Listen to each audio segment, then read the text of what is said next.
game off.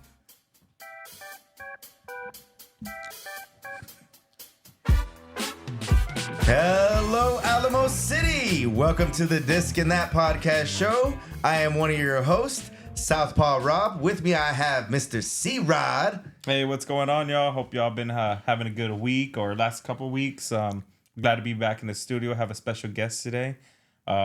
Very, very excited. I feel like we've missed so much of the season, and we've talked about some picks. We had some high disc golf on last time. There's a lot going on. Yeah, there's been so much going on locally, nationally. But without further ado, we have a very special guest. I met him, I believe, on the disc golf course. And I'm very fascinated with a lot of what he has to say. We talked a lot off camera. We also talked a lot on the course. But I met him through you. But I'll let you introduce him because how I met this gentleman, wealth of knowledge, very witty, very awesome. But great point of view on the game itself. And not just me. I actually had an injury, tore my ACL, my meniscus, kind of just pretty bad, I guess. So he was kind of the one who helped me get back into it. Not just like the physical part of it, but some of like the mental part of it as well. But I'll let him introduce himself. Very honored to have you on. Tell us a little bit about yourself. Thanks, guys. Thanks for having me. Yeah. My name's Beto San Miguel. I'm a physical therapist here in San Antonio. Everyone just calls me Beto, though. Yeah. Sometimes I have my professional name. Oh, my name's Alberto. Other times, just call me Beto. It's whatever. So it just I call him Dr. Depends on San who it Miguel. is, Yeah, right? it depends on who it is. I called him Dr. San Miguel. Yeah, exactly. So it just all depends on I could say Dr. San Miguel. I could hear it. But yes, I have my doctorate of physical therapy. I'm local here to San Antonio. I've lived here the majority of my life. I left for school, came back as fast as I could. I got into disc golf during the pandemic, like a lot of people did, because we had nothing else to do except go outside, and really just fell in love with the sport. While I've been treating for about 3.5, going on 4 years now. Continuing to play at the same time. Got my PDJ number 207502. Look me up. Nice. Nice. And I've seen your game progress quite a bit. Like I played with you early on when I first met him to Chris, and then I've played with you afterwards. Maybe a tournament. I think we played once. We were playing MA2. I don't remember what we were playing. But It's weird playing with two lefties on the same time. yeah, it is. And he's a fellow lefty. I love it. Yes. I love it. He's got a Yes. lot of perspective on that, and just Left side, strong side, right here. left side, strong side. So I really started playing during the pandemic. I've always been a very competitive person by nature. I don't like to settle for mediocrity in anything that I do. So I've really tried to progress my own game, not just from the physical side through performance, distance, that kind of thing, but also just on the mental side and really knowing that how you are approaching the game makes just as much of an impact on your scores, on the way you perceive around, those types of things. So what I heard you say right now was two things: physical side, and then the mental side. Yes.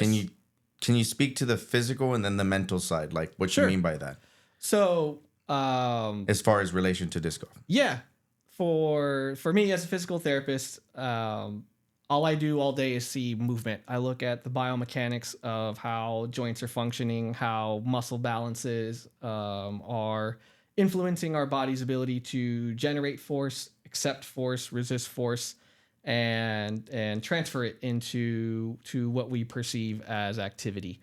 So I work not only with people that have an injury, but I also work on the performance side as well. So I have a strength and conditioning certification in addition to my doctorate of physical therapy. So before I was a physical therapist, for about 7 years, this is what I was doing in various capacities: personal training, strength and conditioning.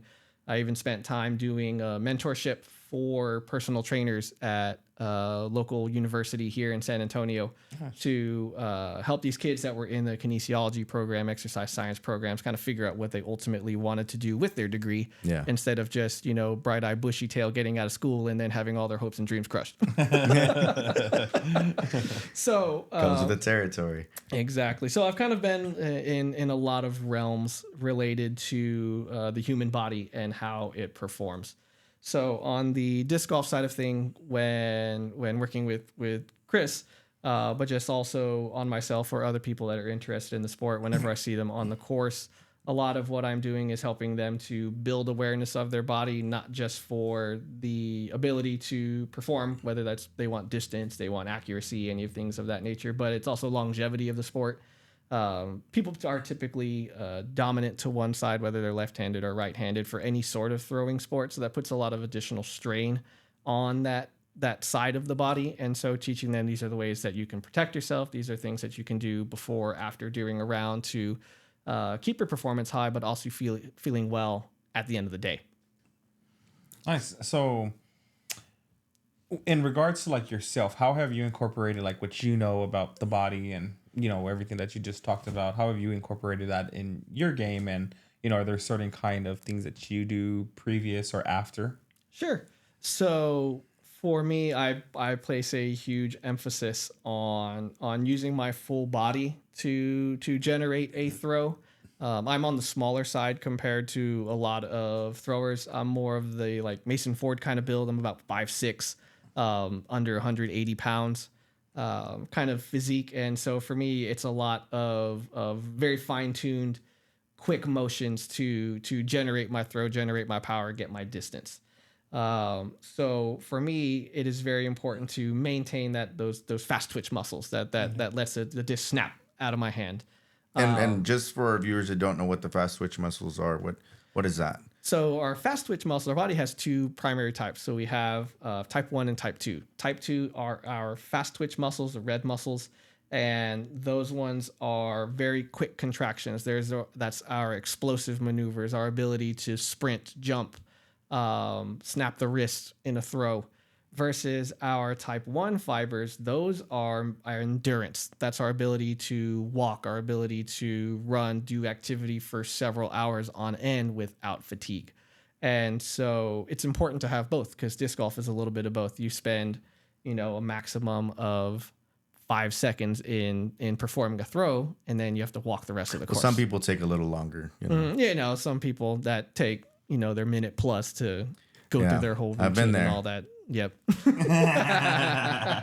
Yeah, got the chalk bags, the wind reeds, the everything. The whole thing. I've seen y'all tear up so much damn grass, picking it up in the ground, throwing it in the air. I'm surprised it ain't left on the course. It's like I think they're building an Easter basket or something, So those types of muscle fibers are important to train both, because we need them both. This is disc golf is very active in that regard. It is very demanding on the body. So for my training, I make it very important to look at both of those fiber types and say, okay, I need to be able to train both of them to get the most from my throws. I also place a lot of emphasis just on my pre and post routines for a round. I'm very big on how well I'm limber before I start a round, so that way I'm throwing well, protecting my shoulder, protecting my hips. So what does that look like as far as the... I was going to ask, what do you do to kind of... So for a lot of me, I'm very active. I'm not very big on passive stretching. We are not in a sport that involves passive stretching. Everything is with motion. Even when we are reaching back, we're stretching our muscles. When we are doing our follow through, we're stretching our muscles. So those are all happening with motion. So it's important that we do our warm up in that same regard. So for me, it's a lot of intentional movement through range of motion with resistance, without resistance, making sure that I'm tying different parts of the body together. If I'm left-handed, I'm throwing, leading with my left hand, and my right leg is my trail leg coming through on my follow through. So I make sure that I'm doing a lot of movements to incorporate those two limbs together simultaneously to transfer force, transfer So what weight. is that like? What is that? What exercise? What's a good exercise? What's a good example for that? I like to have two discs, one in my left hand, one in my right hand, just as a reference tool for me. And I like to do my quote unquote reach back as far as I can with both arms involved in the process, as if I had a string attached to them. Oh, and so not you. So what I'm doing that is it's helping me to keep them coordinated at the same time for not just warming up, but for my throw as well, because that's more of how my technique is oriented. And then I move through my throwing motions and I see how far can I move keeping both of my legs on the ground versus needing to lift up my back leg, my right leg, to have my follow through. And that gives me a good indicator of, am I stiffer in my reach back? Am I stiffer in my throw and follow through? And that kind of leads me to the rest of my warm up. Okay, I'm going to work on one of those components versus the other. And that's my kind of like how I look at my upper body routine. When I'm looking down below from the hips down, I like to feel how well am I pivoting through both of my legs? Is there a difference between my plant leg, my left leg, or my right leg, my trail leg? And so I like to do a lot of lunging motions laterally and with rotation because so like a side step kind of, and then a side step this way. Yep. And side step forward. And I even do, people always look at me funny because I do like curtsy stepping as well. I cross behind me with my trail leg behind the left. So and what would that be for? So that is, again, just getting full motion of your hips. So when you are into your plant phase with your front foot, you having a little bit of openness to that hip. So making sure you have that range of motions is just as important as being able to close that hip during your throw. Got you.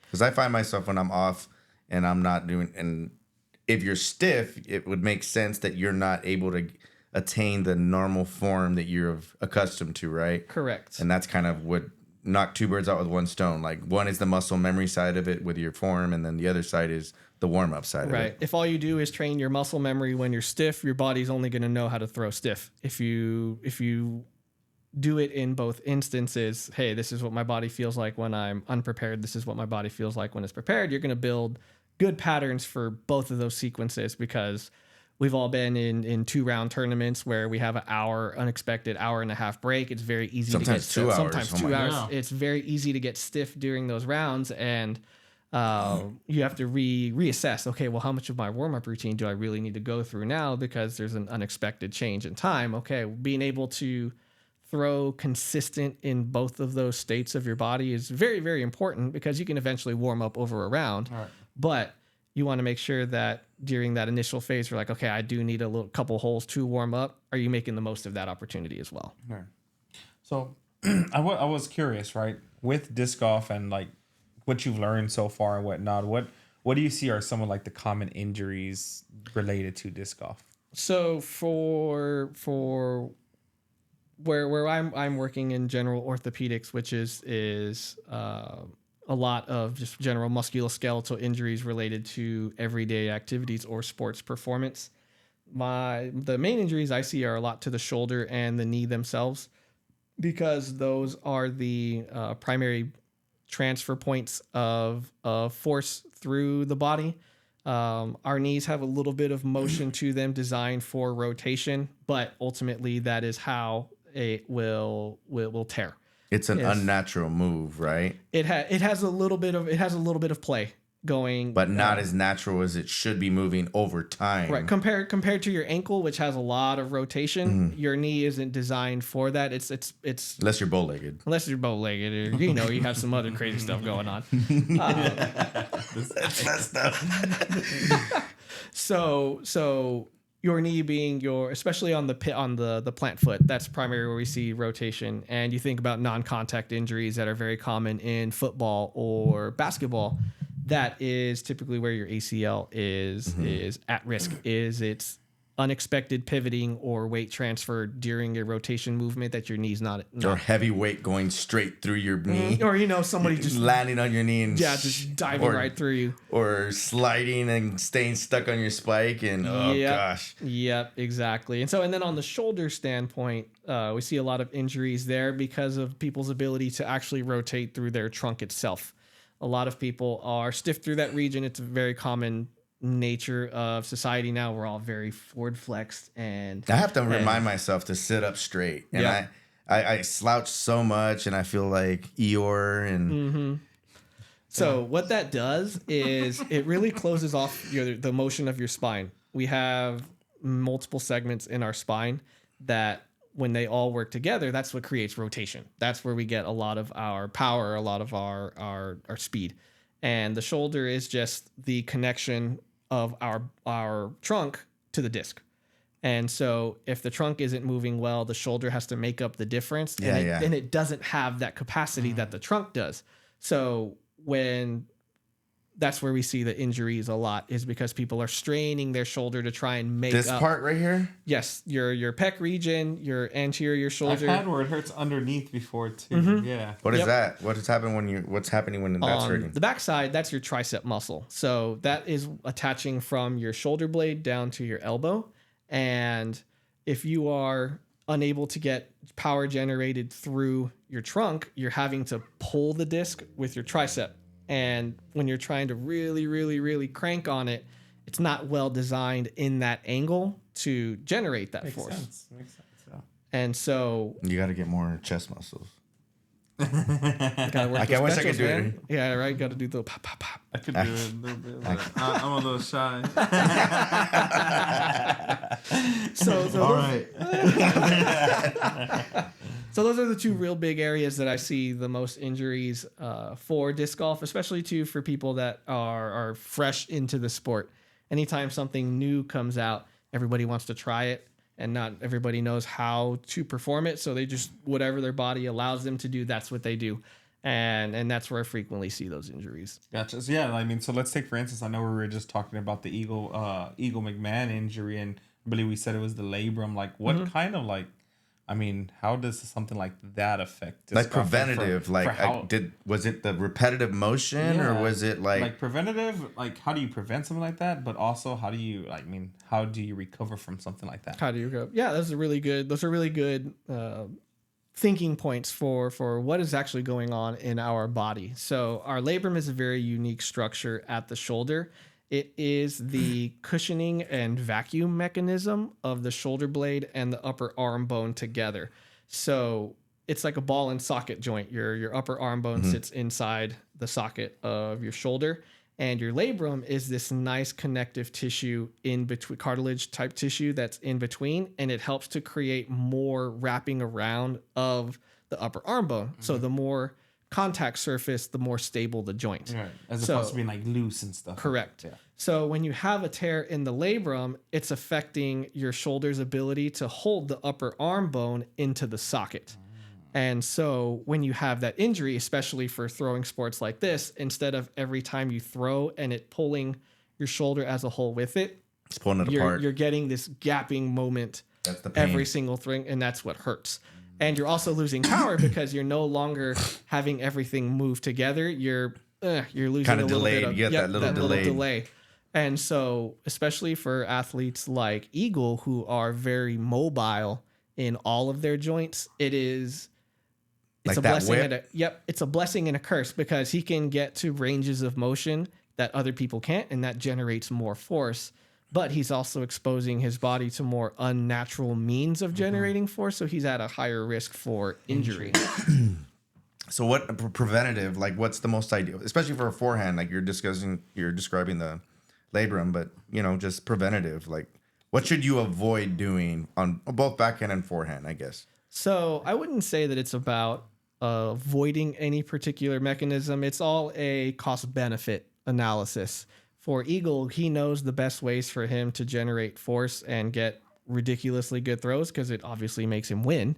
But ultimately, what does that do for the length of his career? That's something that he has to think about on a regular basis. Like someone throwing tons That's of where he started forehands. throwing the lefty backhand to compensate for that.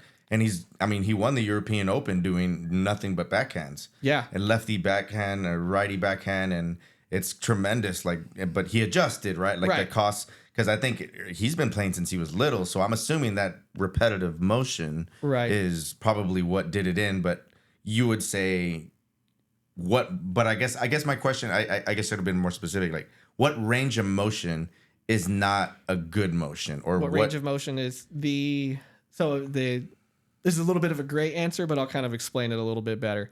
The ranges of motion we want to avoid are the ranges of motion that we can't control.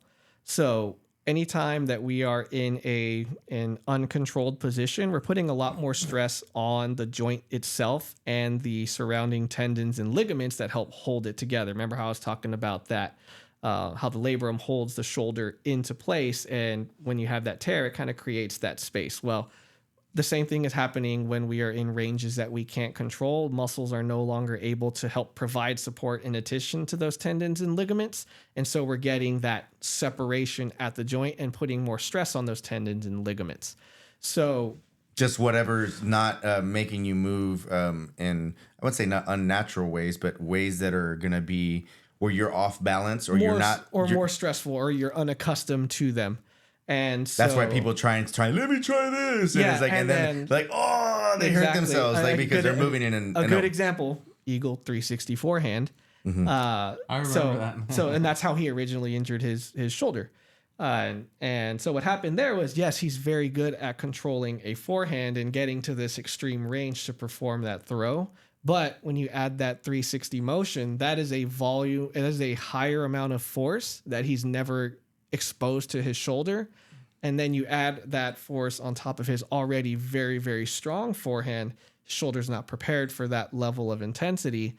Boom, there's your opportunity for injury. Wow. So that's why I say it's a great answer to say you don't want to avoid ranges of motion, because all we're going to do is start fearing that range of motion. It's more a matter of making sure that whatever we are doing with our body, we are in control of it. So that way we are confident with it and giving our body the chance to adapt to what we're experiencing.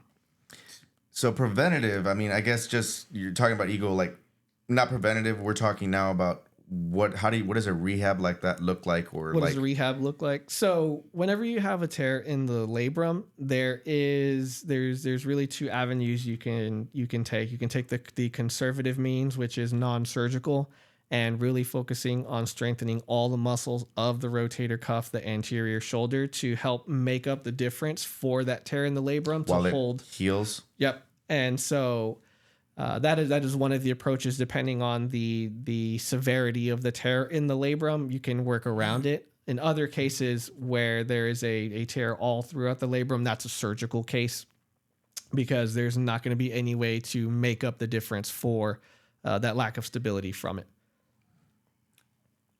So,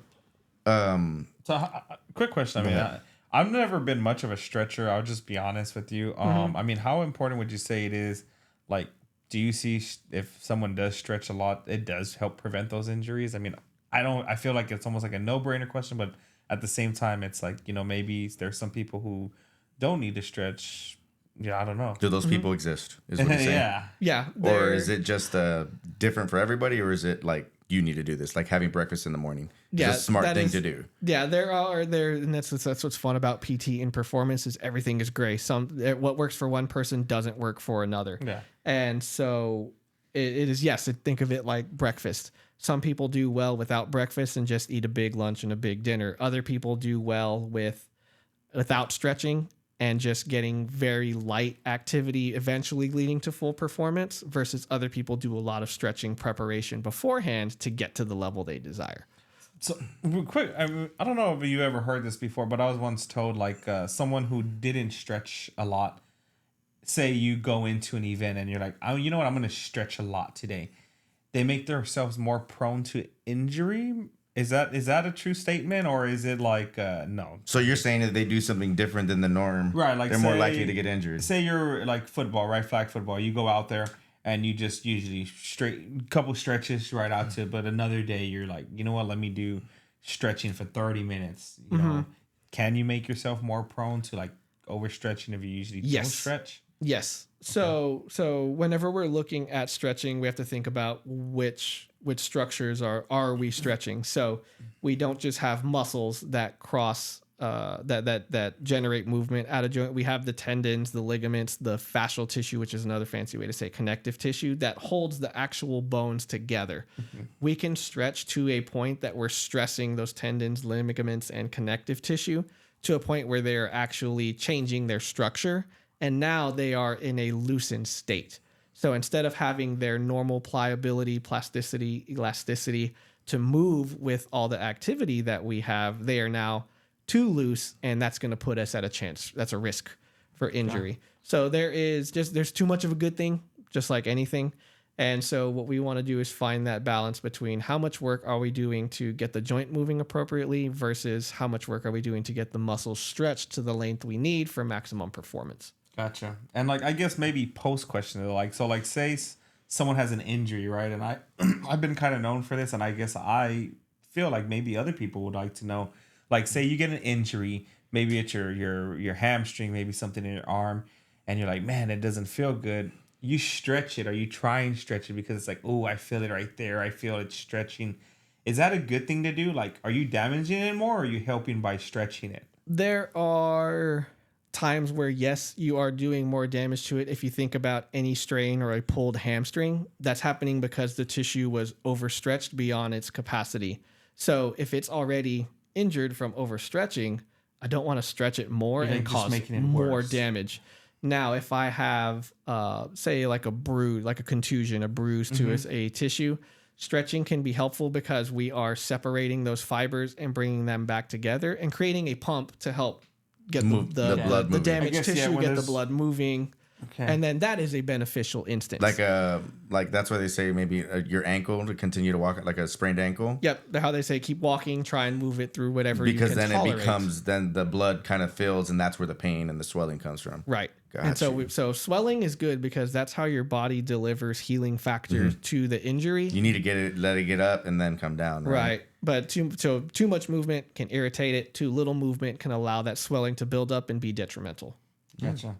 Yeah, so it's like a really fine line between... Yep, and that's where my profession comes in, is that we look at these fine-tunings of various states, how you are immediately after an injury versus 2 weeks versus 6 months. We change our plan of care accordingly to properly load the tissue in its state so that way it's continuing to heal and get stronger the way that we want it.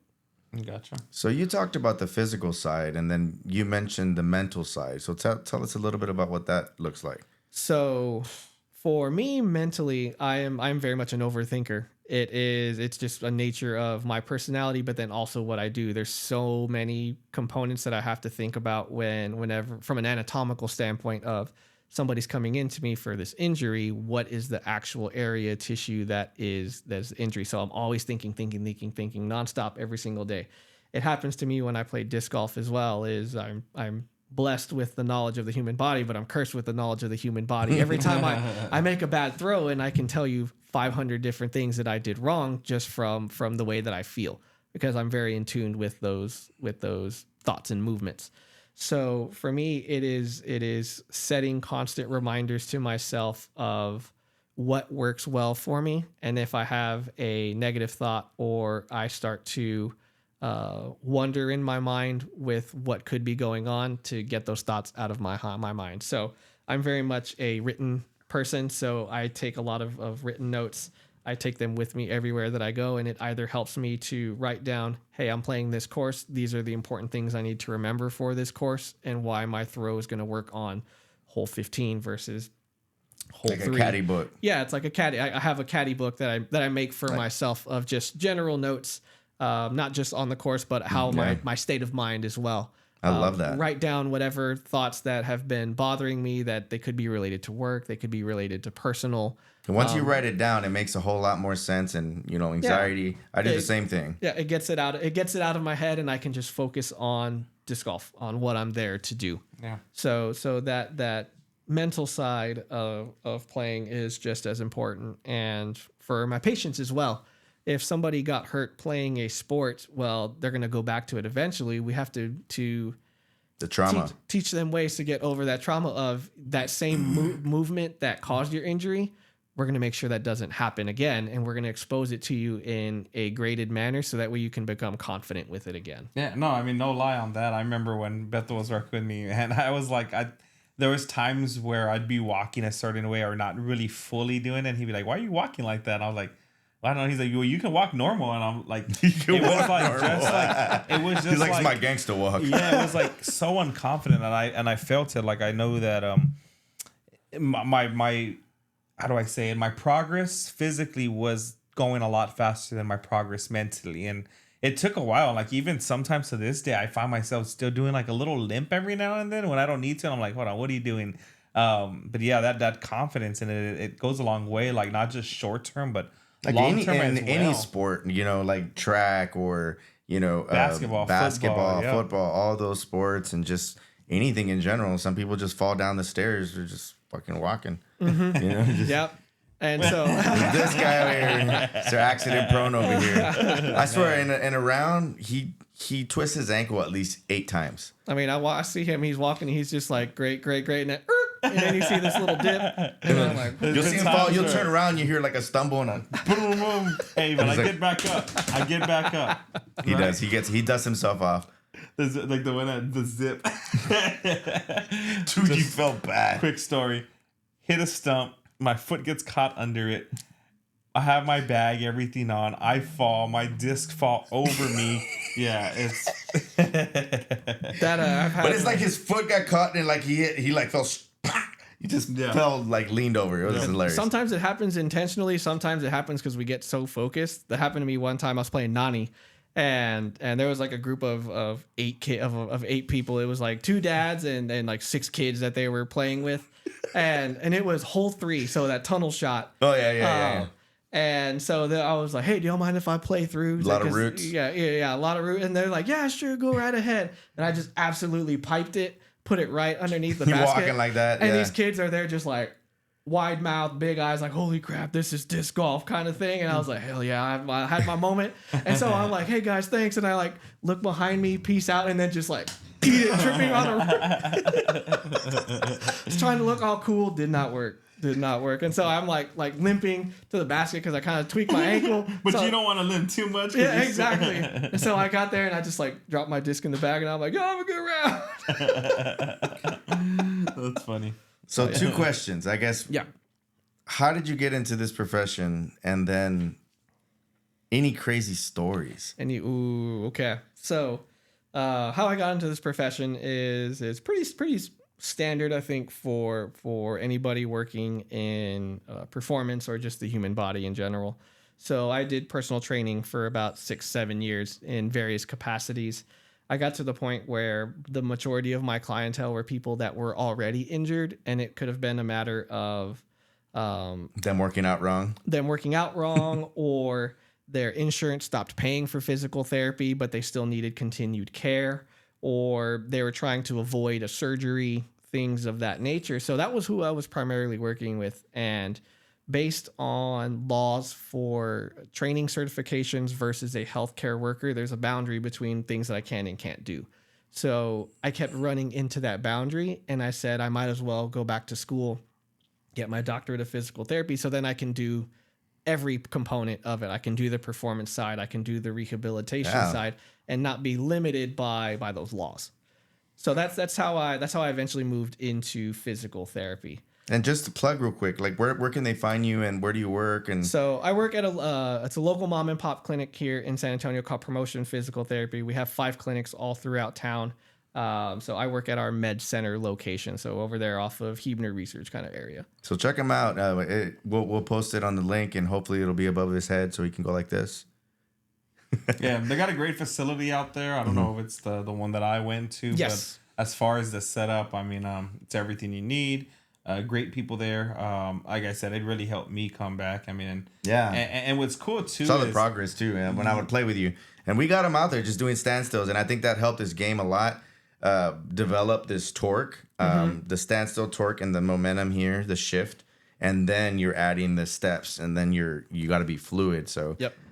He was like, no, I can't go. And I got him to go out there, like just throw those standstills. And he got pretty good at throwing them way the hell down there, you know? And then you realize, hey, there's a component of my game I didn't realize I needed. It was almost like a blessing in disguise for the most part. I really do. It really did help that part of the game. That's why I do pretty good in rain because I don't really need a run up too much. Yeah, same.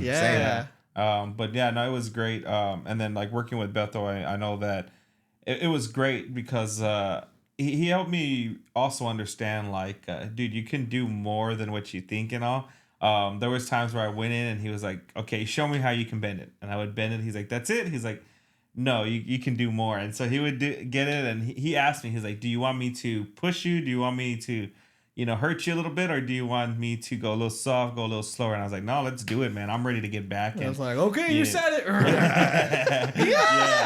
I will say, like, going through some of that stuff, it's like, it is tough. I mean, I remember the little electric shock things. Like, you got to be able to straighten your leg, and shoot, man. I remember it's giving you that the pulse. Yeah. Just forcefully contracting the muscle. It That's tests crazy. you physically I've had those on on the my pain lower side back. of things. Like, it really tests you physically on the pain side of things.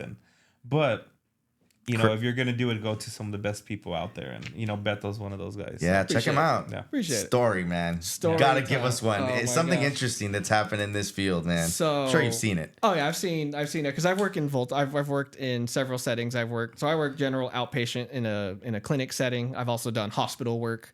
So one of the like funny stories of patients don't always tell you the truth, because they either don't realize that they're not telling you something, or they just don't want to tell you something. We had this middle-aged woman come in, and she was having some middle leg pain, and my colleague and I went through our usual evaluation and asking questions. Hey, how did this happen? How long has it been bothering you? What are the most difficult things for you to perform? And just very, very nondescript. Oh, it just kind of hurts on the inside of my leg. I was just doing things around the house, and then now I can't move my leg. I can't bend forward, that kind of thing. And like, all right, cool. Well, that doesn't really help us out. So we're kind of learning on the fly what we can do with this patient, and just trying to build rapport with them, so that way they would eventually open up to us. And so after about 5 visits, they started to get very comfortable with us, and were telling us more and more a little bit at a time.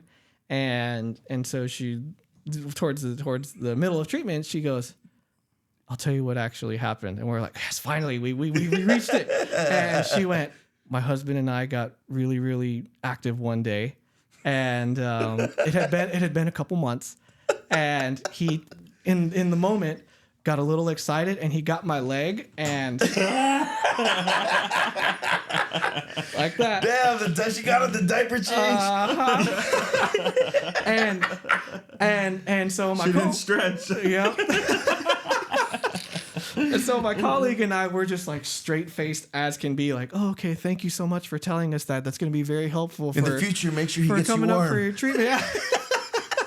And then and no, finally, actually knowing what happened, we actually came up with a much better treatment that was related to what actually happened with the injury. She got better and went back to her daily life, and everything was great. But yeah, that was like a silly story there. But And 9 months later, baby. Exactly. Came back. Look, it worked. And no more injuries. And then in the hospital, I've had so many times where I've had patients pass out on me from blood loss or Like other pain tolerance and pain stuff like tolerance, just whatever ailment. Like the fainting goats. Yeah, that's there was one time that I had a patient pass out on me while I was walking them, and they straight up went like Kate Winslet on the Titanic, just like arms out and backwards, and they lost control of their bladder at the same time. So I'm trying to hold this person up. So they're pissing all over your leg. I just feel all the way down my leg. I'm trying to like keep my foot steady so I don't step in it and slip. Then And then I'm literally yelling down the hallway for a nurse to come help me. And then they kind of peek their head around the corner, and it takes them like a minute to figure out what's happening. And then, oh my gosh. And then they finally run to come help me. And I'm like, go get me a chair so that way I can I can just throw this person into the chair. They're like, but the floor's wet. And I'm like, no, duh, the floor's wet. Do you not see the puddle that's around me? Go get the thing so I can help out. And it was, oh my gosh, it was They're like, Beto, you pissed trying to carry her. They're like, was that you? So you see all kinds of interesting things. I've also had very somber situations in my field. I had spent some time actually on a pediatric burn unit at the hospital, and so that really changes your perspective on how you interact with the people that are most important to you, because not everybody has that same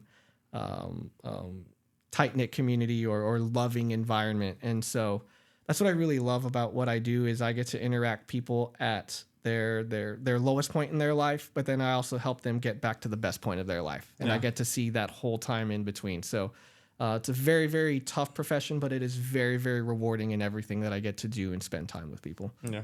It's funny you say that, yeah, because I was like, dang, man, like injury at my age. He was down for a minute. We would talk on the phone, and he would be down, like he was down about it. But then, like, I noticed, like, man, I haven't been like doing this much exercise or felt this good in a while coming back. So it was like a blessing in disguise, I guess, per se, you know. But it was good stuff. No, but it's good to know all this again. I know a lot of listeners out there. Even disc golfers, man, and what's good is you know the association between the injuries they have because you're familiar with the game that they're playing. And I bet a lot of these people, you know, they have questions sometimes like, man, what's wrong with me? Is it a tear? Do I need to stretch? Is it just a simple injury? And, you know, sometimes they just like to know, hey, what's going on with my body? Yeah, and I'm especially on the course, I'm always happy to share my knowledge. So much of what I do is teaching people. Not just patients, but I also do mentorship work for upcoming PTs, people that are trying to get into PT school. So any opportunity I have to share what I know that I'm going to make other people better and more fulfilled in what they do. So if you see me on the course, I'm usually wearing just a regular baseball cap. What courses are you usually playing? My primary course that I play is typically Live Oak Hillside, just because it is the fastest course for me to get through, but I love playing the Zip. I like getting humiliated at McLean with just all the trees and missing my line and lefty, my fellow lefty. It's tough lines. You gotta have forehand and stuff like that. Yeah, it's just everything's a tight line, and I've probably my favorite course that I've played, and I've only ever had the chance to play it once, was Roy G in Austin. Mm-hmm. When they redid the course, and oh my gosh, they got the baby version now too. Have you seen that? I haven't baby seen the baby. G? Okay. Yeah, they have a little Roy G now. It's like a 9-hole. It's kind of on the side where the old layout used to be. Where all the tents were. Yeah, in the little town. But they made it a little 9-hole. And they still kept that view, right, on that famous hole? Which one was it? It used to be old, like 16 or something like that. Okay, so is there a Mando for all the hypodermic needles sticking out of the ground now? They got the caution tape, you know. No, I'm sure. But no. So, but I mostly play every course in town. I try to make it a point to be varied in where I'm going to play, because what you learn on one course sometimes applies to another, and the only way to do that is to go to that course. I do try to play events whenever I have the chance, and so instead of playing a course blind or saying, oh man, I haven't played this course in a year, I try to just be as familiar as I can locally, and then enjoy my time whenever I travel out of the city for an event. Okay. Quick question before we change, pivot to the rundown, everything going down. Backhand versus forehand, what do you feel someone's more at risk at? Like, or do you feel it's equal? It's just a matter of like, hey, if it's going to happen, it's going to happen, whether it's backhand, forehand. I think there are propensities for either to have an injury. I would think that forehand is more likely to cause an injury just because of the stress, especially at the elbow and the joint movements here, the levers. Yep. So remember how I was talking about how the knee has a little bit of side to side and rotation movement, but it's not its primary function. The same thing is true of the elbow. And so when we are throwing forehand, that sidearm motion is really, really exposing the elbow to do those forces more than you would think. And so the forehand form is also, you can, when someone has bad backhand form, you can be like, okay, it gets by. Yeah. When someone has really bad forehand form, you're kind of doing the whole like covering your face. Yeah. So who's the Charles Barkley of disc golf in your eyes? That's like, man, they ain't gonna make it past 30. Oh gosh. The professional. From the professional, female and male, or FPO and MPO. Man, there was this guy. He was an info sponsored player. I had seen about a year ago that he had like a 2-step X step, but it was the most grotesque follow through I've ever seen. Yet somehow this guy threw 450 feet. I can't remember his name. He had long curly hair. Is it Alden Harris? No. This was, like I said, this was before Alden Harris was on the team. This was a while back. How back? A year and a half, I'm gonna say at least. It was an event that was in Mexico.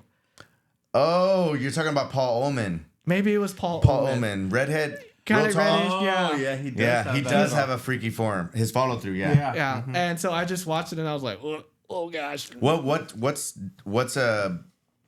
What's bad about it? I guess What's bad about it's the sequencing of things that it's scary, right? For injury. that's what scares me. Instead of very, very fluid motion, you think He's been around for a minute. Yeah, you think about guys like Paul Macbeth, Mason Ford, Ben Calloway, guys that are very, very intentional in the ways that they Bradley throw. Williams. Bradley Williams, that those are very protected ways to throw. Longevity, right? And for longevity. So when I see people, I saw like the Paul Omen, they're always like, ooh, that could be like this point is what's going to probably bother him down the line. You know who I'm really surprised with that doesn't have forearm issues or like elbow issues right here with the backhand is Ricky Wasaki. I noticed how he's using different muscles to get that extra distance and not his turn. Yeah. Any thoughts on that, or is it just him, maybe how flexible he is? Yes. So he has that uniqueness in that he's very, very intentional in flicking through his elbow and his wrist. But he's still protecting himself because if you look at the length of his follow through, it's very, very long. Yeah, that's where he goes out like that, right? And when you watch most people throw, their follow through is usually spinning around on their plant leg and bringing their trail leg around. Ricky almost continues going, and to the point that he has to now lift off his plant leg when it's on behind him. So he relieves some of like that pressure. Yep. So he's really. It's like a fluid motion. He's getting to weight a little bit and then releasing. Yeah. He's really taking his time to disperse that trailing force through his elbow and his wrist, and that really does a great job of protecting him. That's good. Yeah, I was just wondering about that, like because I know sometimes I feel it right here when I'm just working on the snap, and I'm just like... I feel it in my elbow sometimes. Whenever the more I curl up, I feel it in my elbow. Yep. Yeah. Is it because of the finger joints or the joints, the ligaments that come in through here, or what? Yes. So all of the ligaments and tendons for your fingertips from each different portion, they all anchor here towards your elbow. And so when you're really, really curling, they're working really, really hard. And it's the same thing for your extensions. Especially if you're not dispersing that momentum. Right. That's so when you're going to do something to stretch that, or am I just screwed? So yeah, you can, just like every this guy. every muscle and joint. I don't want to know what you do, man. Whatever you do with that, whatever you do in the car is what you do. Yeah, we got to cut that out. We gotta cut that. Just kidding. But yeah, you just continue. You just work. What's the safe range of motion, like we talked about? What's the range of motion you can control, and strengthen your body within that realm, and you're going to be resilient. That's the word that I like to tell people is there's no such thing as injury prevention because something inevitably is going to happen. Yeah, it's a matter of resilience. How well are you going to minimize an injury when that does occur, and how quick can you bounce back? Gotcha. That's awesome. Just transitioning real quick before we transition to some of the stuff that's been going on. Favorite moment as of now in your disc golf experience? My disc golf experience? That you can point back to, like, that's my favorite thing that's ever happened to me, or like it could be a shot, it could be a time where you played, or So I played the inaugural tournament there at Turkey Ridge in Seguin. Okay. And I can't remember which hole it was. It was 15 or 16, where you're back in the woods, you're throwing uphill into the open area, and then it's a big dog leg to the left. And then you got a creek.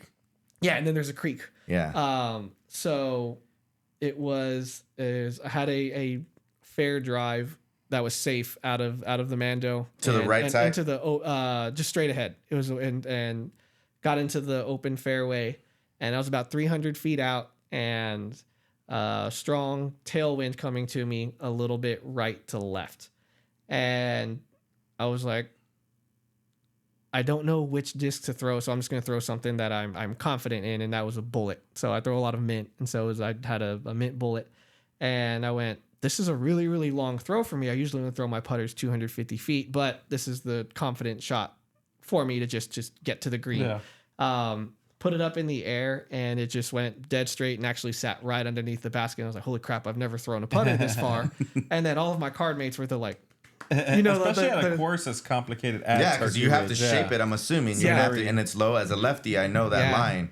That's a tough line because there's the trees are at an angle like that. Yep. You got to fly it high because if not, the grass is gonna take you.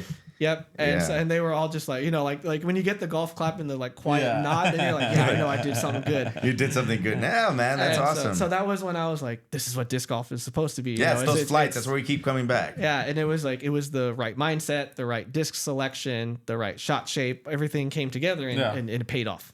Yeah, because there's a lot of times that I do disc up when I could be disking down, and that was clearly like one of those types of situations where you didn't think you could get it there. There's a lot of times we talk about this, like you can get it there. You're taking like half a disc up because he's so good at like disking up, but like putting touch on it. Mm-hmm. And I told him, I was like, dude, like you can definitely like I guess I just have a different game. Like I just like the way it flies in because I know where to land it, but like if it's a specific shot, I guess that's but sometimes I'm like, you could have gone putter, and he's like, yeah, but I like this, and I'm like, I get it, but we're just two different kind of players. Like I'm the kind of person that likes to take each disc to its fullest potential, and he'll throw touch on a destroyer, Owen Scoggins style, 110 feet out.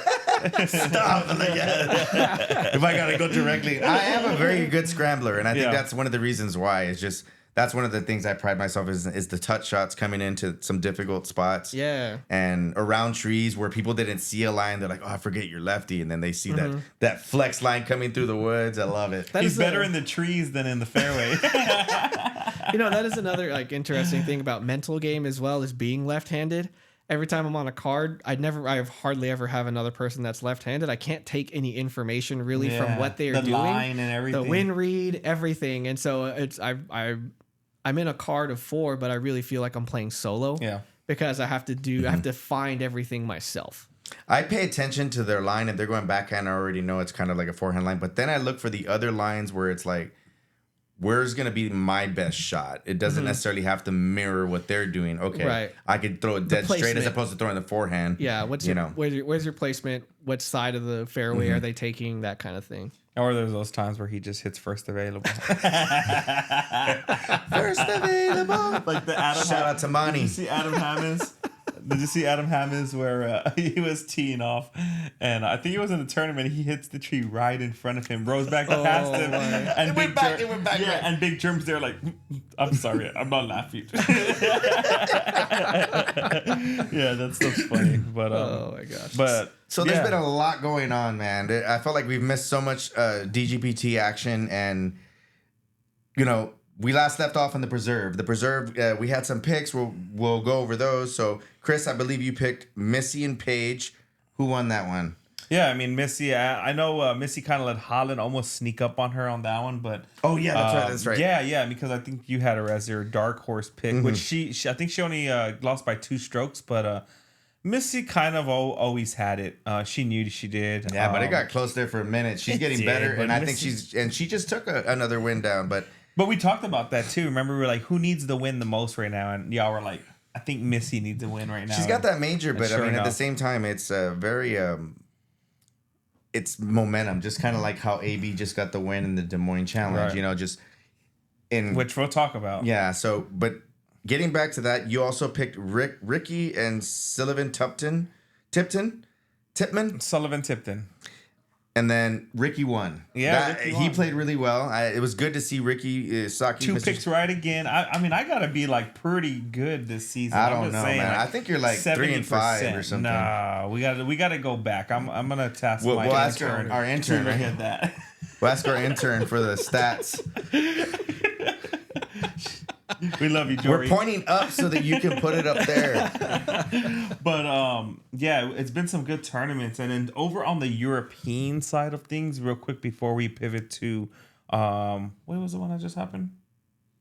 The Des Moines Challenge. Des Moines, yeah, but I mean, looking overseas, man. I mean, on the FPL side of things, there's a lot of up and comers. We talked about this off camera. What's her name? Is it? Anika Stein? Annika Steen? Annika Steen. Yeah, Annika Steen. Lefty, our fellow lefty. Yeah.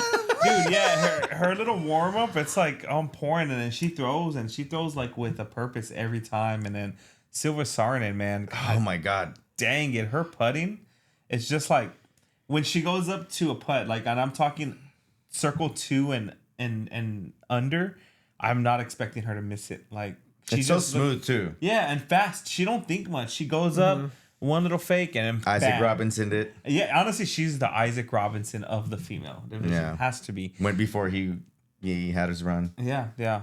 But yeah, no, I mean, going back to Preserve, sorry, I know. So we got Jericho. There's just so much happening. Jericho he picked Missy and Maria Oliva. So he got Missy right. And then MPO, he had Ezra and Chris Clemens. None of those won.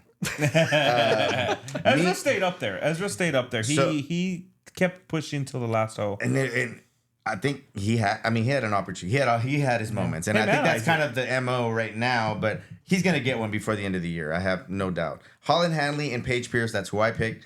And then I picked Isaac Robinson, my boy, and Kyle Klein. None of them won. But Kyle did come in second. Mm-hmm. Yeah, he was right there, and that was it's good to see life out of Kyle. He kind of always has had life. And he's probably another guy that's just a bomber. Backhand, forehand, and just like... And he's got a very distinctive putt, too, that I think is just like... It looks like it's not going to miss. He's only going to miss this way. Yeah. And he's young. Like, we mentioned, the other day, I know we mentioned Gannon, we mentioned Barela, but we didn't mention Kyle Klein. And he's a young cat, too. Yeah, he's going to be around for years, dude. You got those young cats now. You were talking about the FPO players. Like, there's so much going on in the FPO. Like, let's shift to the Des Moines Challenge. Turn. Yeah. So it was great. I've been in Des Moines. I played the Des Moines Challenge. Have you ever been up to Iowa to play any courses? I've never been to Iowa. Period. No, period. Yeah. I went to Valparaiso, Indiana, in the middle of February one year for a basketball tournament when I was in middle school or high school. I can't remember. That's the coldest time I've ever experienced in my life. I thought I was gonna die, and I thought, why do people live here? I'd never want to come back.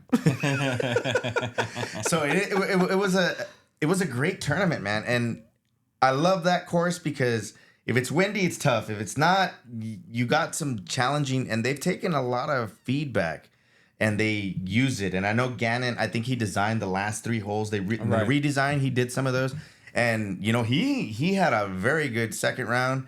Ultimately, AB ended up taking that one. And then we had our new up-and-comer. Remember, we were talking just about those youngins. Couple up and... Yeah, there's first and second. But Emily Weatherman, she came from she charged up from the chase card. And did you have a chance to see any of it? I didn't get a chance to see any of that, but I've been hearing rumblings a lot of Emily Weatherman. Yeah, she's been up there, like top 5, top 10 the past 5, and she's just got on tour. I mean, she's been playing for a minute. She's 18 years old. I believe she's from Texas. She's from Abilene, I believe. Yeah, I don't know if she's 18 or 19. I don't 18. Remember. Okay.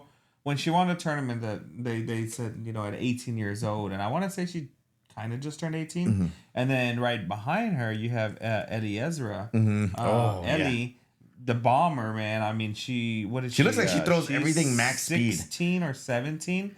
And I mean, she's just so far in her career at this point at such a young age. Like, I mean, literally, they have what's going on in MPO with all the youngins, Gannon, AB, all of them. Like, it's happening in the FPO. And so at first, I thought Kristin Tatar was just going to be non-stoppable for the next 10 years. But I don't know anymore. Yeah. I really don't know. I from the mental side, you're talking about the mental side. Like, I think she's got a lot going on. Like, kind of like Paul. Like, he's got the foundation. He's got this. Yeah. Where's all the time going to come to put in the work? Not saying she doesn't do it.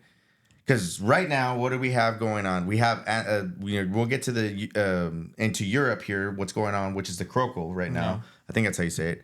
But Barela, dude, back to the Des Moines Challenge. Barela, he was with his buddy and Adam Hammis, and he just birdied like the 7 of the first 10 holes or something like that, and he was just. You know what sparked the fire? Did y'all see the beginning of the round when they were interviewing them and they teed off, they were walking to their drives, and they say, I don't know if y'all are aware, but just to let y'all know, up to this day, y'all have played, 76 tournaments together, and y'all are 38 and 38. He was like, so this one right here is a tiebreaker for you. Yeah. It was Brian and her.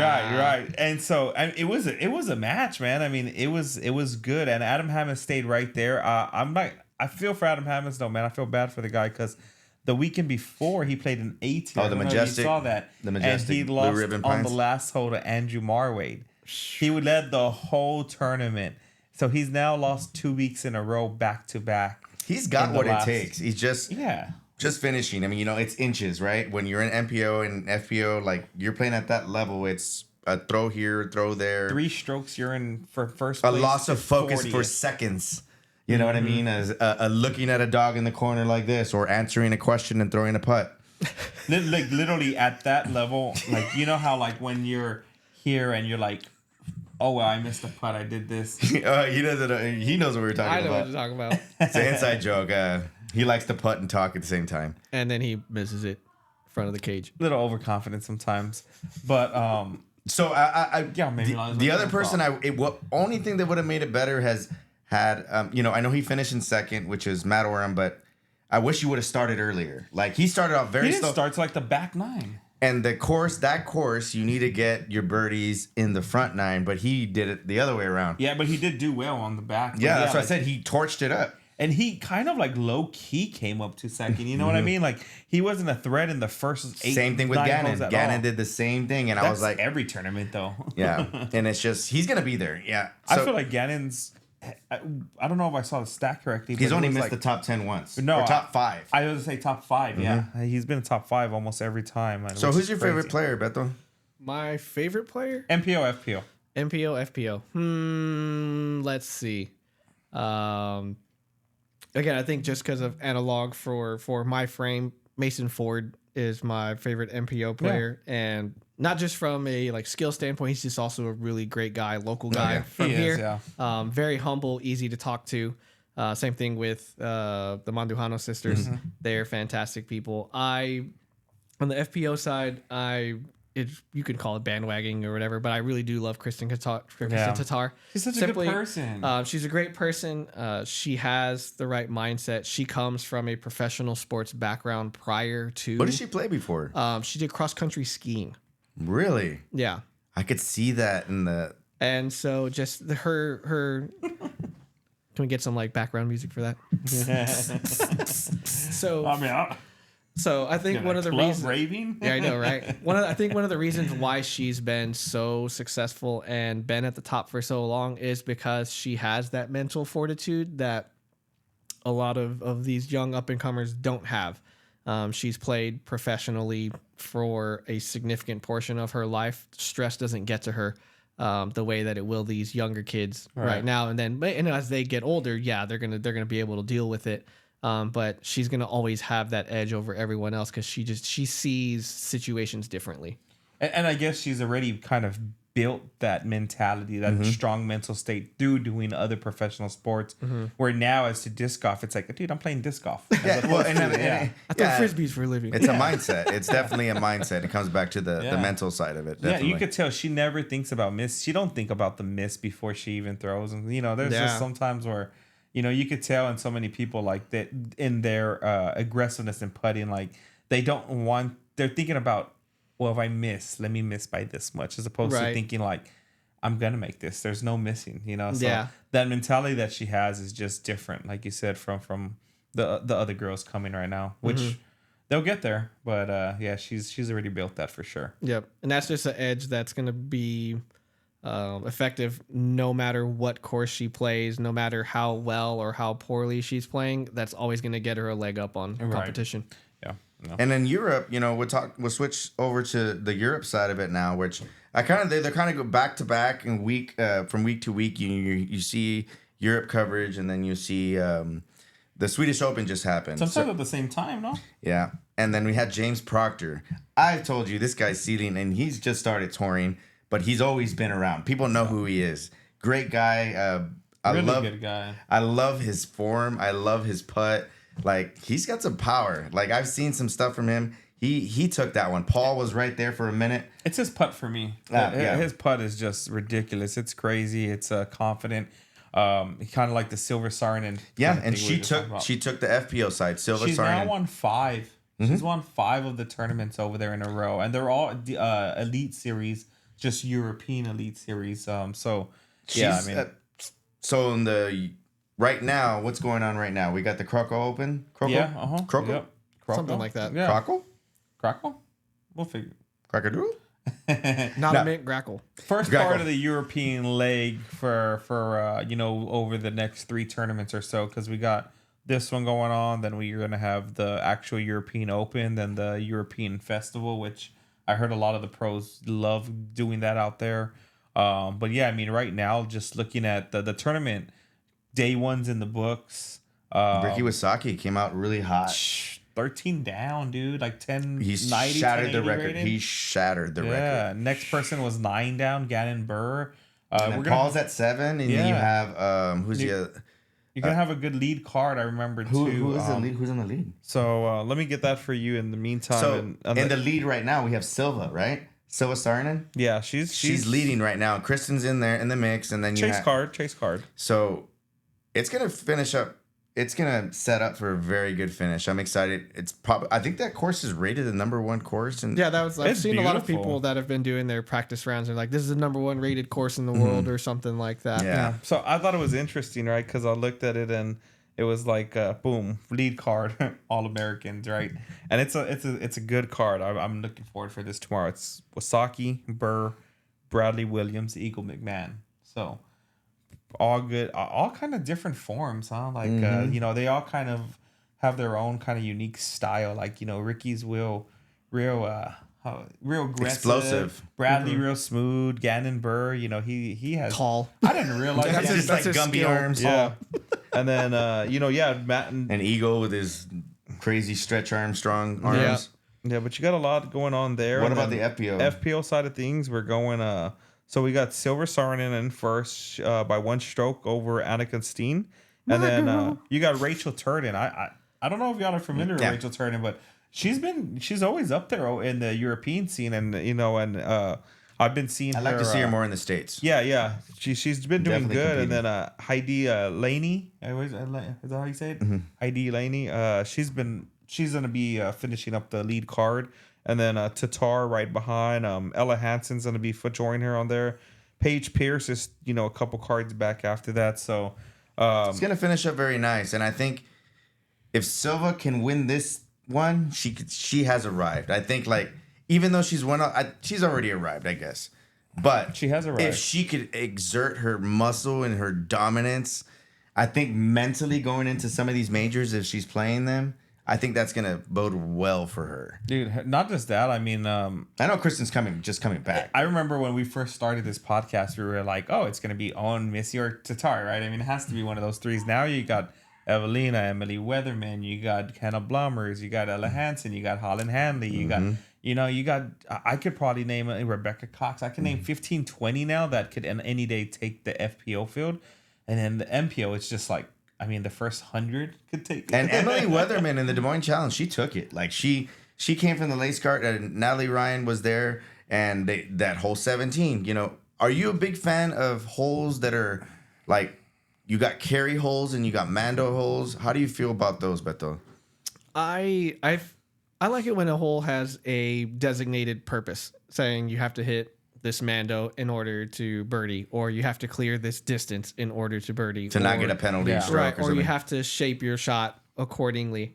I don't like it when holes are deliberately difficult by combining all of those elements into one focus. like a tight fairway with the OB on that tight fairway, but also having And then you have to make control an the distance. island right, and then there's a Mando. drop zone, and there's like Yeah. that when it gets too many things at Too once. gimmicky. Yeah, that's a good word to use. That it becomes gimmicky for that event. So, transitioning to the biggest news there and coming up in the European Open is hole 16.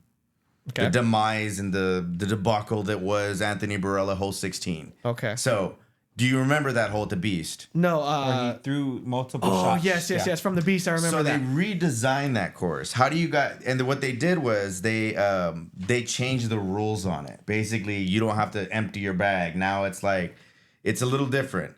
How do you guys feel about that? Do you think it took away from the possible people? There's certain holes that in a tournament.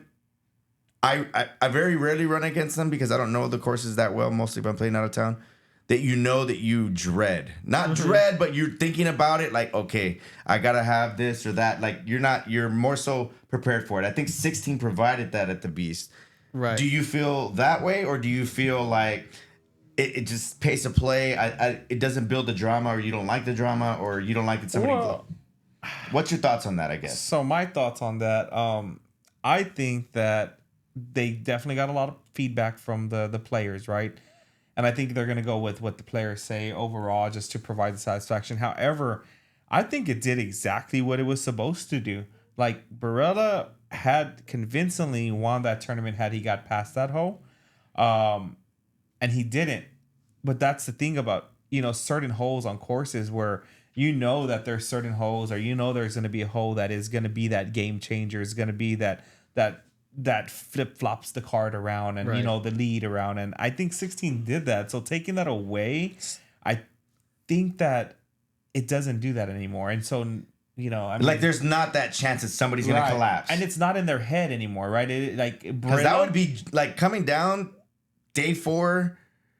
You're in the lead by 1 or 2, and let's say it's the exact same situation, and Barela has that lead, and it's the same hole. You're not gonna tell me that he's not gonna moment's not gonna come. Yeah. Yep. You know what I mean? So here's exactly what they did. Here's exactly what they did. It says except hole 16, which sees the biggest change in the event's history, and it hasn't changed in a minute. This year there will be no bunker rule, but normal OB rules, albeit with limited lie options still available. The new iteration of the hole features 2 drop zones. Here's a quote from the caddy book. For any throw from the tee that comes to rest in OB, the player receives 1 penalty throw and must rethrow from the previous lie or continue from drop zone 1. For any throw from the fairway or drop zone 1 that comes to rest in the OB, the player receives a 1 penalty throw and must rethrow from the previous lie or continue from the drop zone 2. Normal OB rules apply for any throw from the island or drop zone 2. So basically, if they go OB, they go to drop zone 2, and then say if they fly over the island, they can actually go and drop it in there, or do they have to land in the island from drop zone 2? So the way this is reading, it's almost looking like they have to hit island, and if they miss it, then what they're going to do is there's a drop zone, right? Mm-hmm. If they cut the corner or something and they don't make this island, the first island, it's island. And then so the drop zones are going to have the normal OB rules. It wasn't like that. You had to continue to rethrow. And I'm almost thinking like, shoot, what if someone, goes fairway? Yeah, they can throw it past the thing and then go into... And then go drop zone and then get the easy bogey or something like that, I mean... Because that's what the Simon Lizotte, what he did at the Music City Open, I think, a few years back. Or was it Ledgestone? No, it was last year. It was Ledgestone, or was it where he threw it intentionally way past the basket and went OB and then kind of tapped it in for par? Yeah. I think it was Ledgestone. I think that it's Anthony Barela was the unfortunate sacrifice to show sacrificial lamb to show how I blame Paul Macbeth. Nah, just kidding. To show how he was on the bag. This hole is meant to be hard. Yeah. And then it happened to a superstar. So now everybody's questioning if it was somebody that was at the very, very back. Right. Had it been Corey Ellis. Yeah, they would have just been like, oh yeah. But it did happen to Corey Ellis. that they would be, the course is hard, did what it was supposed to do, but because it was somebody high But the profile, history of it, how do you feel about tradition? Since that had been there for a minute. I think that tradition is important, and historically it's been a hard hole, but it's never been a backbreaking hole. It's just, like I said, Perfect Storm made it to where high-profile player really struggled, lost the tournament, completely fell. And I think it's just his arm strength what made it hard. Or was it AB himself? Right? Was it something up here after the first one? It got to because it was like I feel like it was painful to watch. I feel like 80% of players would have just made that adjustment and made the island. Yeah. Well, at that level, yes, but you never know the nerves at that what's on stake at that level. Yep. So those are all concerns. I think because another big thing that was controversial a while back was, I can't remember what's the course in Augusta, the Champions Cup or something like that. Oh, you're talking about W.R. Jackson. W.R. Jackson Champions Cup. It was I think it was last year they made that rule that you can't clear the ground whatever is in front of your lie. Oh yeah. And that course is riddled with pine cones. Oh yeah. And a lot of the players were complaining. They're like, how do you expect us to twist your ankle every time? To plant and all these things. And so they're dancing or trying to dance around these acorns because they're not allowed to move them. Yeah. That wasn't a thing before, and then they changed the rules, and it's like, well, why would you risk injury? That doesn't make no sense. Yeah. I can understand if you're clearing debris and stuff like that. Like people like to break limbs and stuff like that. I was like, I'm just kidding.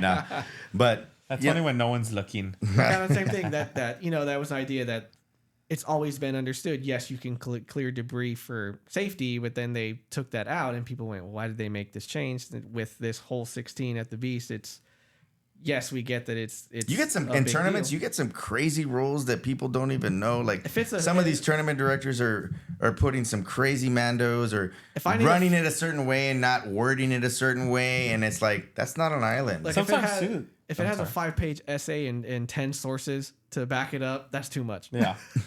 Yeah, I know the caddy books are getting huge, right?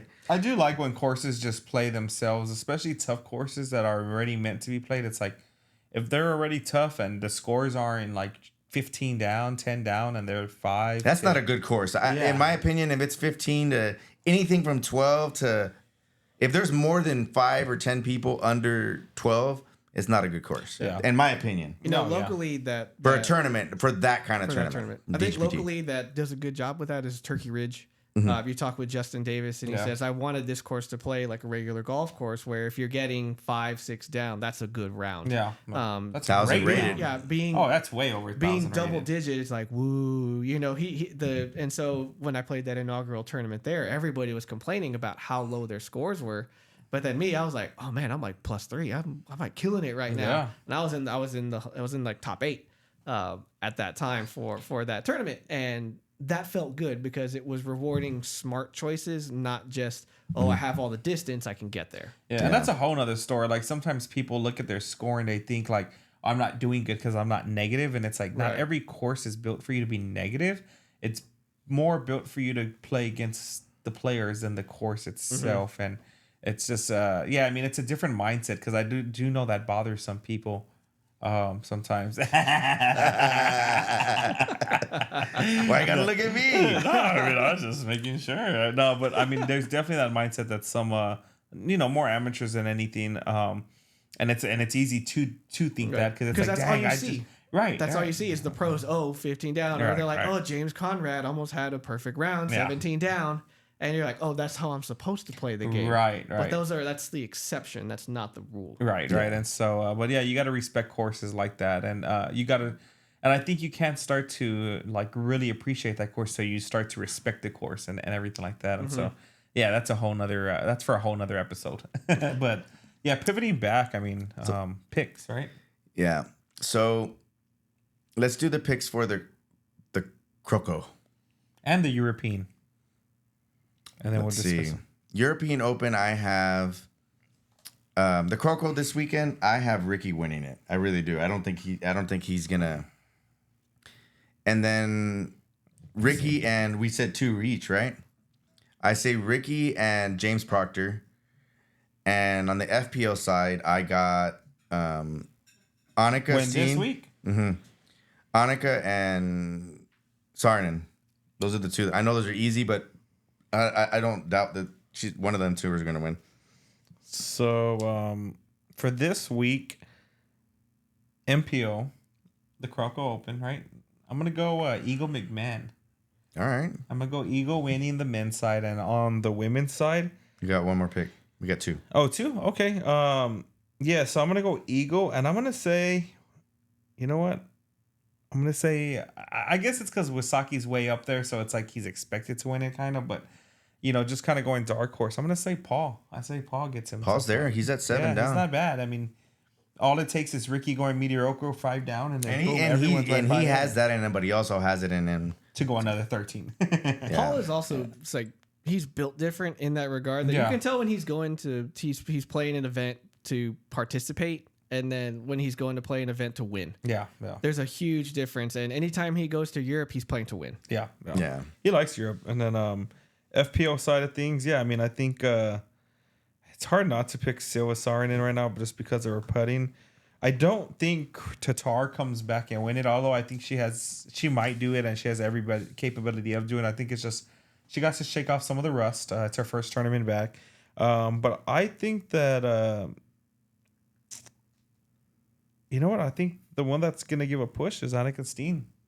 I think those two right there are going to push to the left. You know what? Loot Bags and Chris and Sid over there, they like Annika Steen too because she represents the loot bags and she's used them. So that's a pretty cool thing. So you tell me your picks real quick. Annika Steen, and who was the other one? It was Steen and Sarrinen. Men? Men was Eagle and Paul. Okay. Who you got, Beto? For me, This week. for this week, I have Ricky and Paul Okay. for the MPO side, and then Annika Steen for FPO, and I'm gonna say Tattar. I think she's still gonna make a push. Yeah. Tatar and Steen, right? Yep. So believe. we're gonna pick one for the European Open. So I got James Proctor. He's got a few wins and he's playing well today. Like he didn't play perfect, but he played like if he plays like that all 4 days, I think he's got it. But we'll see. That's who I got. And on the FPO side, I got Kristin. I got Kristin winning it. Too big of a tournament. Yeah, too big of a tournament. You know what? I'm gonna go. So for MPO side of things, I'm gonna say Barela goes and finishes business. I think he finishes what he did last year. Yeah, I didn't even think about that one. Dang it. And All right. then So you pick. I picked Tatar and who was the man that I picked? FPO, MPO, Proctor. Proctor. that's a good pick though. He's been winning a lot out there in Europe. And you picked who? Barela. Barela And then the women's side of thing, you know what? I mean, I don't know who's going to be there, but I think she's just going to sweep it up. I'm going to go ahead and say Silva Sarrinen. going with Silva. I think she gets her first major. She's been on fire, man. She's, Yeah, like, I don't doubt that one. Beto? Again, I'm still boring. I value mental game and veteran to You're gonna say Paul, right? Yeah, Paul. Again, he's always made it a point that he. Yeah, always, I know. He, And always, he shows up, but he's like that guy from golf that he's like, I only show up when there's big money on the line. yeah. And His then he's like very intentional that he always has the same caddy. He always brings him out to be the caddy for him. Yeah. There at the European Open. Again, just sometimes experience is going to go the long way. I mean, you can't never count Yeah. Paul out. I mean, And yeah. then Tatar on the women's side. Again, big tournament, big money. So before Big we fish. wrap up, is there any shout outs or any ways that they can contact you again one more time? So again, locally here in San Antonio, I work for a company called Promotion Physical Therapy. You can always contact me through my social media. It's just my personal. I put a little bit of disc golf stuff. I put a little bit of just my general life on there. It's at El Super Beto. And, Love it. And that's kind of just where I collect my thoughts, and whatever I'm going through. But I'm always happy to answer questions if anybody has them regarding just Or if they need to technique see you or- for a session or get a referral or something. any of that, you can contact me through those. Those are the two primary means. And training, right? You do Training I still do every once in a while. It has to be in it for me. I'm the big shark that only comes to the big games kind of thing for that. Just because I get very, very busy with my physical therapy side of things. But those are, I would say, the two primaries. Contact me through my company that I work at, or just personally if you wanted to get in touch, play around or anything like that, hit me up on Instagram. Cool. Any shout outs? Shout outs to Kraken Chains. I actually do participate I'm on part of the Kraken Chains team. Nice. With Jared and all of those guys. Nice. Really, really cool just hanging out with them. They're just there to have a good Cool time and guys. enjoy the game. Oh, yeah. So it's always cool to be around them. Cool, Chris, cool. your shout outs? Yeah. As always, Disc Kings. They're continuing to represent, or I'm continuing to represent them. They're continuing to take care of me. Disc and Dad podcast has been all part of this. So, I continue to look forward to seeing where this goes.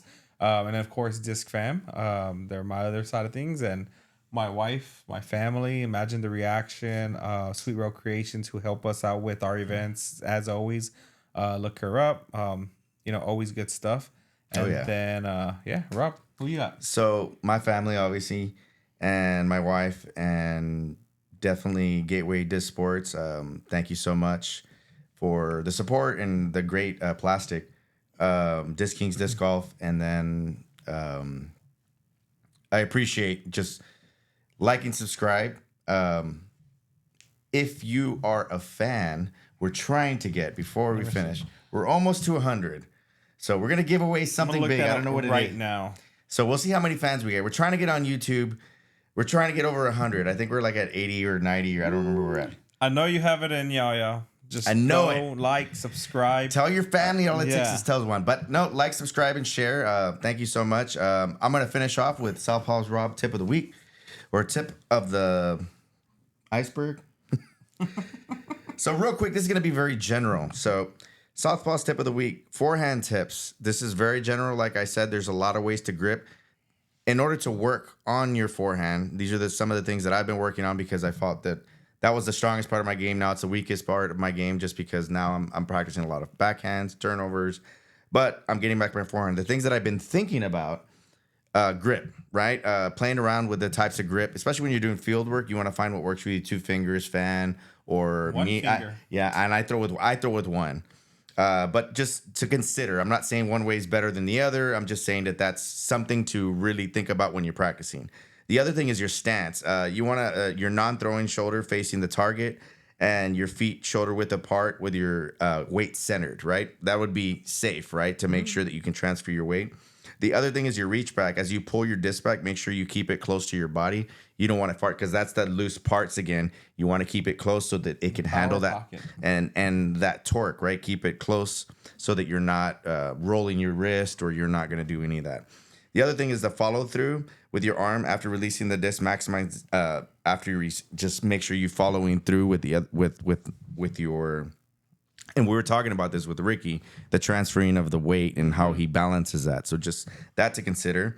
Also practice. Just see the flights of the disc, like understable disc, overstable disc, what works, what doesn't work. This is just things to consider. Understable, I know I'm just getting used to a lot of throwing forehanding understable disc, hyzer flipping them, and but play around with that. That's a lot of the field work. Disc selection. You want to consider the disc selection and making sure that you're throwing properly. And that's what I love to leave with you guys. You guys want to add anything else? Any last things? No, just be on the lookout for that.